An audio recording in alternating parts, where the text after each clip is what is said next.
ভয় পেয়ে নয়, অন্যায়ের বিরুদ্ধে আমি লড়েছি, লড়ে যাব, অন্যায় সইব না। আমি হাইপার হয়ে বলেছিলাম যেগুলো কথা, সেগুলো আমি বলতে চাইছি আবার পুনরায়, যে আমরা 2026-এ 200 সিটের বেশি আসন পাবো। এটা আপনারা লিখে নিন, মিলিয়ে নেবেন 4 তারিখে।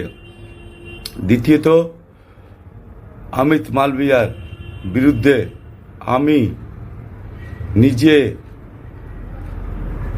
কোর্টে গিয়ে ওনার বিরুদ্ধে কেস ফাইল করব।